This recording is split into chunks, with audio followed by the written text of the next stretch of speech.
Ted Bundy. The name itself sends chills down the spines of those familiar with the dark annals of American crime history. A charming, handsome young man on the surface, Bundy hid a sinister secret. He was a cunning and ruthless serial killer responsible for the brutal murders of at least 30 young women in the 1970s. Bundy's crimes shocked the nation, not only for their brutality but also for the chillingly normal facade he presented to the world.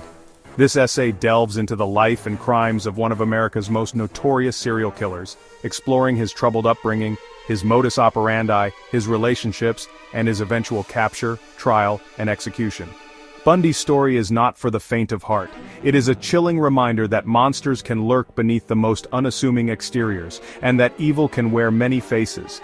His case revolutionized the public's understanding of serial killers, forcing law enforcement and the public alike to confront the uncomfortable reality that sometimes the most dangerous predators hide in plain sight.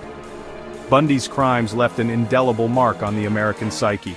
His ability to charm and manipulate his victims, often using ruses that played on their sympathies, shattered the illusion of safety for many young women.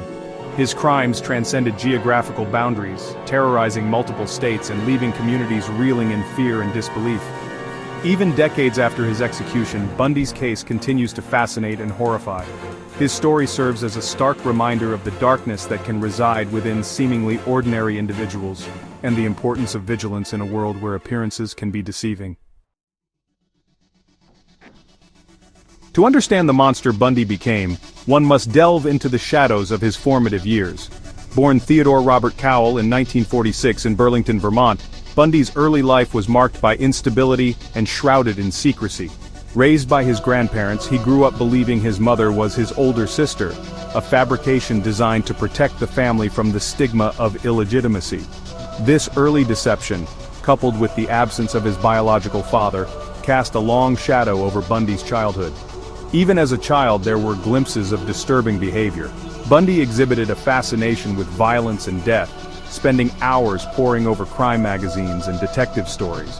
Some accounts even suggest he engaged in acts of animal cruelty, a chilling foreshadowing of the horrors he would later inflict.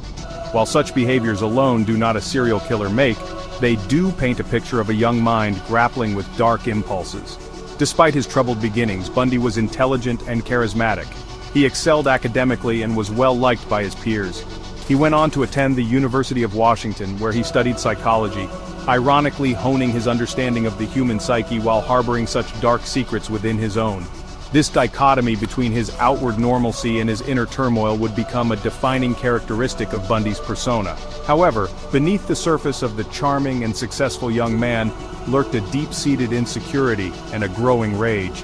Some experts believe that Bundy's abandonment issues and the shame surrounding his illegitimacy fueled his anger towards women, particularly those who resembled his first love, a wealthy and attractive classmate who rejected him. This rejection, some theorize, served as a catalyst for Bundy's descent into violence. The exact start date of Bundy's killing spree remains a subject of debate among experts. Some believe his first murder occurred as early as his late teens, while others contend that his reign of terror commenced in the early 1970s. Regardless of the precise timeline, one thing is certain: by the mid-1970s, Ted Bundy had transformed into a ruthless predator, stalking and murdering young women across the Pacific Northwest.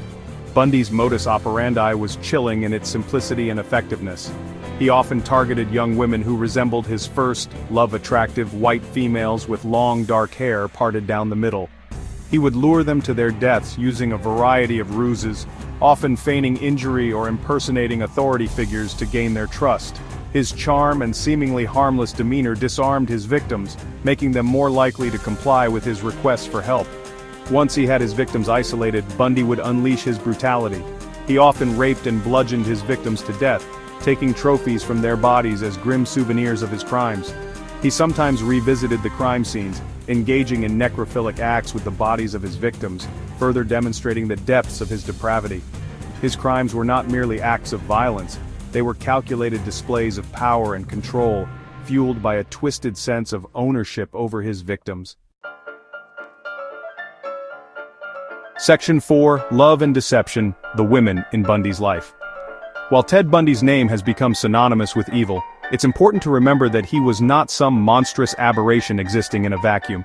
He was a human being who cultivated relationships, albeit often marked by manipulation and deceit. Two women in particular played significant roles in Bundy's life: Elizabeth Klopfer and Carol Ann Boone. Elizabeth Klopfer, a single mother working as a secretary, met Bundy in 1969. They began a tumultuous relationship that lasted for several years, even as Bundy was actively committing murders. Klopfer, unaware of Bundy's true nature, found herself drawn to his charisma and attentiveness. However, as time went on, she began to notice unsettling behaviors and inconsistencies in his stories. Her suspicions grew, and she eventually contacted the police on multiple occasions, reporting her concerns about Bundy. While Klopfer's tips were not initially enough to link Bundy to the murders, they did plant seeds of doubt in the minds of investigators. Her willingness to come forward, despite her feelings for Bundy, ultimately contributed to his downfall. Klopfer's story serves as a tragic reminder of the complex and often contradictory nature of love and the devastating consequences of being entangled with a psychopath. Section 5. Behind Bars and on the Run, Bundy's Daring Escapes. In 1975, after years of evading justice, Ted Bundy's luck finally ran out. He was arrested in Utah for kidnapping and assault. As the investigation into his activities intensified, authorities began to suspect his involvement in a string of unsolved murders across multiple states.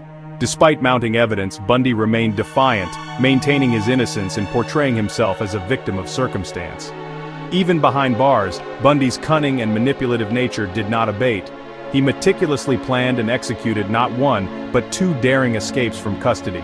The first escape, from a Colorado courthouse in 1977, saw Bundy leap from a second-story window while supposedly researching legal materials in the courthouse library.